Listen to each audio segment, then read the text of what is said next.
인건비, 원자재 가격 급등, 강화되는 안전 규제, 여기에 세계적인 친환경 기조까지 이 탈현장화가 건설업계 해법이 될 것이라는 목소리가 나오고 있고요. 그럴 수밖에 없는 환경이 또 만들어지고 있는 것 같죠. 탈현장화 방안으로 이른바 조립식 건축, 모듈러 공법이 떠오르고 있다고 합니다. 자, 그렇다면 모듈러 건축의 장단점은 무엇인지 향후 전망들에 대해서 홍성용 건축사와 함께 이야기 나눠보는 시간 갖도록 하겠습니다. 어서 오세요. 예, 안녕하십니까. 예, 먼 걸음 해주셔서 진심으로 감사드리고요. 예, 감사합니다. 예, 모듈러 건축하면은 이제 뭐 조립식이다 이렇게 생각은 들긴 예. 하는데 아직까지 건축을 어떻게 조립해서 하지라고 좀 생소하잖아요. 예, 예. 쉽게 좀 설명을 해주실 수 있나요? 지금 일반인들이 가장 잘 알고 있는 게 컨테이너 하우스 있지 않습니까? 예. 왜 요즘에 뭐 방송이나 유튜브 이런 많이 데서 나와요. 많이 나오는 예. 그래서 컨테이너를 쌓아 올리는 것 예. 그런 것도 일종의 모듈러 건축이고요. 음. 지금 말씀드린 컨테이너 주택 같은 경우는 가장 문제점이 예. 뭐 단열이 안 된다라든가 아니면 이제 불이 났을 때 문제. 예. 그래서 이런 것들을 극복하기 위해서 외국에서는 이제 콘크리트라든가 예. 준불연제 이런 다양한 재료들로 그 시도를 하고 있습니다. 한마디로 그러니까 우리가 가장 쉽게 생각할 수 있는 건 EBS 채널들 보면 예. 많이 나오는 그렇죠. 예, 그 컨테이너를 합쳐가지고 예. 뭐 중정을 만들기도 하고 그렇죠, 뭐 그렇죠. 그런 것들이 다 모듈러 공법의 일환이고 발전하고 있다라고 말씀해 주셨는데 예. 그러니까 최근에 많이 주목하고 있잖아요. 많은 분들이 예, 예. 변화도 하고 있는 것 같고요. 예. 구체적으로 어떤 장점들이 있나요? 이 모듈러 주택은?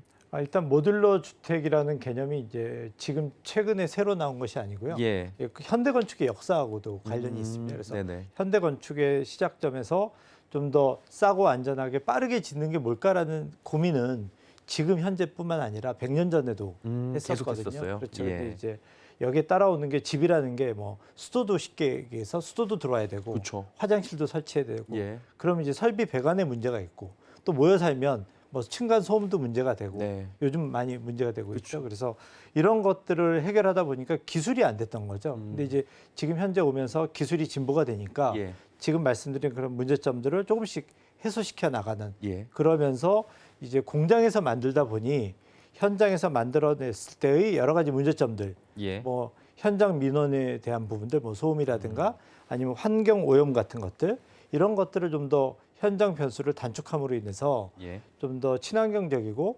그다음에 좀 더 경제성이 있는 그런 것들의 어떤 궁극적인 측면 여기에 이제 포커스가 맞춰져서 최근에 와서 이제 모듈러 건축이 전 세계적으로 좀 주목받고 있습니다. 예. 한마디로 우리는 이상적으로 생각하잖아요. 층간 소음도 없고 예, 뭐 예. 좋은데 근데 이상이 현실이 되기 위해서는 참 여러 가지 기술들이 필요한데 그렇죠. 기술력들이 이제 조금씩 진일보하면서 예, 예. 조금씩 이제 다가오고 있다라고 그렇죠, 느껴지고 그게 이제 장점으로 받아들여지는 건데 예, 맞습니다. 장점들은 말씀해 주신 대로 굉장히 분명해 보이긴 해요. 스웨덴은 뭐 주택 비중이 이게 모듈러 공법이 절반에 육박한다고 하는데 예, 예. 그 외국은 잘 되고 있는데 국내는 더디거든요. 보니까 왜 그런 거예요? 그 이제 북유럽이 공급 비율이 높은 거는 예. 북유럽은 사실은 이제 국가에서 하는 정책적인 건가요? 공공주택이 많습니다. 아, 그래서 예. 이제 보통 우리가 소셜 하우징이라 그러는데 공공 임대주택인 거죠. 그래서 네. 뭐 덴마크나 네덜란드 같은 경우는 전 국민의 한 30% 이상이 뭐 제가 숫자를 정확하게 기억 못하지만 뭐 36에서 38% 정도가 이제 국가에서 공급하는 공공주택에 살고 있거든요. 예. 그러다 보니까 아무래도 국가가 싸고 안전하게 지으는 목적을 좀 더 강하게 갖겠죠. 그 방법 중에 하나가 모듈러 시스템이 이제 선택이 된 거고요. 예. 그리고 말씀드린 것처럼 그 모듈러 주택이 갖고 있는 한계들이 있습니다. 그 한계를 어떻게 극복하느냐가 관건인 거죠. 그러면 북유럽 쪽은 좀 한계 극복이 좀 되고 있다고 저희가 이해를 해도 되는 거예요? 예, 그렇죠. 많이 이제 뭐 많이 해봤으니까 거기에 따른 그 신청도 개선이 있었을 거고요. 그렇죠, 그렇죠. 예. 그러면은 모듈러 건축을 선도적으로 진행하는 국가들이 이제 유럽 국가들이라고 저희가 조금 이제 예, 들어보니까 이해가 되는데 예. 그 모습은 어때요? 막 천편일률적으로 막 다 이렇게 모습들이 나오나요? 아니면은 그러니까 그 유럽이나 이런 데도 마찬가지입니다. 예. 이제 처음에는 굉장히 좀 보기 안 좋죠. 예. 상자 쌓아놓은 상자를 이렇게 막 쌓아놓는 형태가 뭐 예. 이쁘겠습니까? 그러다 보니까 이제 거기도 주민들이 안 들어가려고 했던 거고 그래서 이제 국가적으로 어떤 거에 신경을 썼냐면 디자인에 신경을 썼습니다. 디자인이요. 그래서 건축사들이 어떻게 좀 더 새롭고 디자인적으로 특이한 예. 사실은 과감한 그래서 뭐 테라스도 있고 정원이 있는 어. 그런 것도 이제 공동주택인데 뭐 10층인데 정원이 있는 그런 것도 모듈러 건축으로 시도를 하고 있죠. 그래서 단지 예전처럼 비용적인 측면에서만 접근하지는 않습니다. 그럼 디자인도 많이 좋아졌다라고 저희가 이해를 해도 될 것 같은데 예. 가장 이제 공공임대주택이 들어선다고 할 때 문제는 지역 주민들의 반대 그리고 그렇죠. 뭐 미관을 해친다부터 해서 아까 말씀해주셨던 소위 말해서 성냥갑 아파트라고 하나요? 뭐 그렇죠. 그런 식으로 짓기 때문에 이거는 우리 동네에 적합하지 않아. 이러면 어떻게 누가 보면 님비라고 하지만 이런 예. 얘기들도 나오긴 하거든요. 모듈러 건축이 그렇다면은 구체적으로 과거하고 많이 달라졌다고 말씀하셨으니까 어떤 해법을 제시할 수 있다고 보시는 겁니까?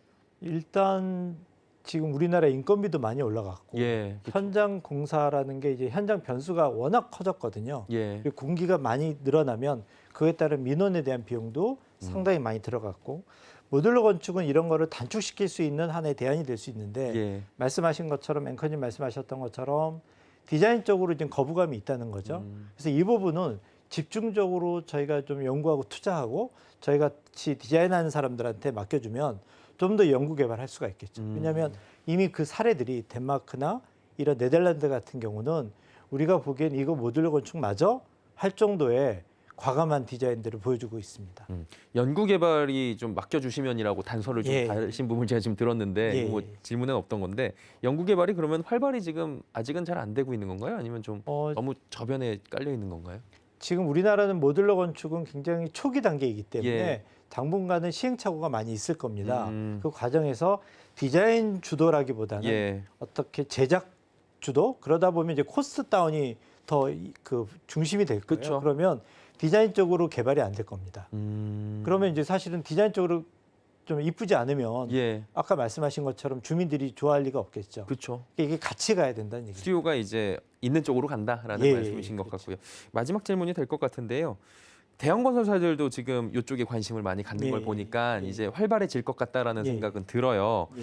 그럼 본격적으로 이제 활성화가 되기 위해서는 제도적으로나 법적인 지원, 국가적인 지원이나 이런 것들도 필요할 거 아니에요? 예, 맞습니다. 그 부분 마지막으로 좀 여쭤볼게요. 일단 그 모듈러 건축이 활성화되려면 관련 이제 법규들이 대폭 그 좀 완화가 돼야 되거나 예. 좀 경직성을 탈피해야 됩니다. 당장에 이제 내진 구조라든가 그렇죠. 아니면 소방이라든가 예. 이런 부분들이 굉장히 중요한 관점이 되겠고요. 그리고 또 하나 우리나라에서 건축 행위를 하다 보면 저희가 되게 어려웠던 것이 뭐냐면 우리나라는 관리의 개념이 없습니다. 그러니까 처음에 완벽하게 짓지 이러는데 예. 사실은 그러면 비용이 엄청 들어가거든요. 예. 그리고 그 완벽하게 지어놓고 비상구 막아버리면 예. 의미가 없습니다. 그래서 차라리 경제적으로 짓고 예. 관리를 잘하자. 유지 관리를 제대로 해주면 그 시스템만 제대로 확보가 된다 그러면 저는 모듈러 건축이 충분히 우리나라에서도 확보가 많이 지어질 것 같고요. 당장에 지금 뭐 반지하 문제 있지 않습니까? 예. 그들의 사는 주거 공간을 어떻게 빨리 공급할 거냐. 모듈러 건축이 하나의 대안이 될 수 있습니다. 알겠습니다. 모듈러 주택의 과제까지 오늘 들어봤습니다. 홍성용 건축사와 이야기 나눠봤습니다. 고맙습니다. 예, 감사합니다.